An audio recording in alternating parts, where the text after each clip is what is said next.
வணக்கம் நண்பர்களே, தமிழ் பிளாசம் சேனலில் திணை பால் கொழுக்கட்டை எப்படி செய்யுதுன்னு பார்க்கலாம். தினை அரிசி மாவு 1 கப்பு, உப்பு தேவையான அளவு, இது ரெண்டும் நல்லா கலந்துக்கலாம். அடுப்பில் நல்லா கொதிக்கிற தண்ணியை நம்ம ஊற்றணும்.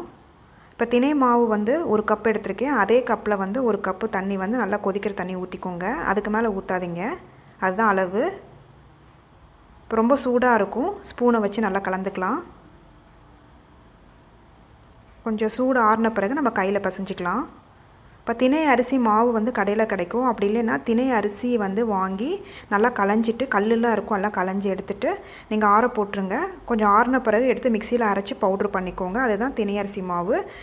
பவுட்ரு பண்ணி சளிச்சிக்கோங்க. இப்போ பாருங்கள், மாவு கையில் பிசைஞ்சு எடுத்துக்கலாம்.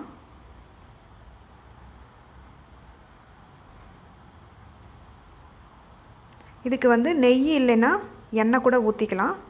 நான் நெய் ஒரு 1/2 டீஸ்பூன் ஊற்றுறேன். நல்லா பசைஞ்சிக்கலாம். பாருங்கள், மாவு ரெடி ஆயிடுச்சு. இப்போ சின்ன சின்ன உருண்டையாக உருட்டிக்கலாம். இந்த அளவுக்கு உருட்டுங்க. ரொம்ப பெருசாக உருட்டினீங்க அப்படின்னா பாலில் வேகிறதுக்கு லேட் ஆகும். பாருங்கள், உருண்டை உருட்டியாச்சு. இப்போ பாவு ரெடி பண்ணுறதுக்கு எந்த கப்பில் நம்ம மாவு அளந்தோமோ அதே கப்பில் 1 கப்பு வெல்லம் எடுத்துக்கலாம். இப்போ முழுகிற அளவுக்கு தண்ணி ஊற்றினா போதும். அதை கரைஞ்சா போதும். கரைஞ்சோடனே நான் வடிகட்டி எடுத்துடலாம். உங்களுக்கு வெல்லத்தில் குப்பை இல்லை அப்படின்னா நீங்கள் அப்படியே வெல்லத்தை போட்டுடலாம் பாலில். இப்போ இதில் குப்பை இருக்கிறனால தான் நான் காய்ச்சி வடிகட்டி எடுக்கிறேன். இப்போ தனியாக எடுத்து வச்சிடலாம். வடிகட்டியாச்சு. பாருங்கள், பாகு ரெடி ஆயிடுச்சு. இப்போ பால் காய்ச்சிக்கலாம். காய்ச்சாத பால் 2 டம்ளர். இது நல்லா காயட்டும். கொதித்த பிறகு தான் நம்ம உருண்டையை போடணும். இப்போ இதில் ஒரு உருண்டையை எடுத்து நான் கரைச்சி வச்சுக்கிறேன் தண்ணியில்.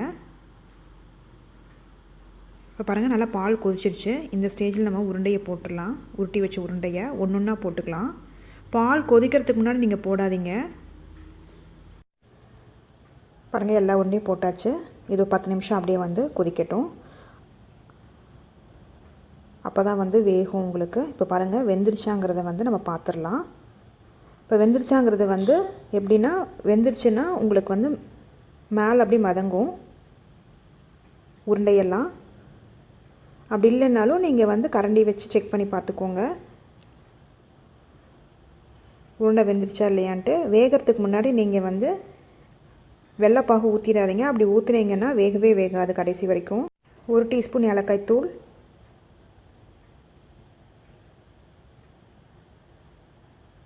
வடிகட்டி வச்சுருக்க வெள்ளைப்பாகு ஊற்றிடலாம்.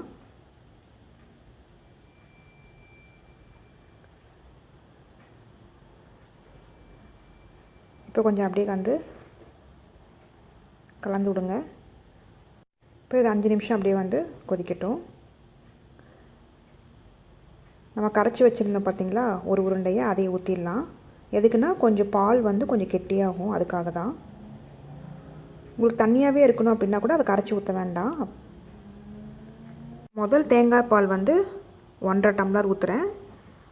இதுக்கு 1/2 மூடி தேங்காய் தேவைப்படும். இப்போ நல்லா கிளறி விடுங்க.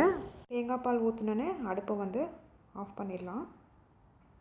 சுவையான தினை பால் கொழுக்கட்டை ரெடி ஆயிடுச்சு. இந்த ரெசிபியை செஞ்சு பார்த்துட்டு உங்களோட கமெண்ட்ஸ் என்னன்னு சொல்லுங்கள்.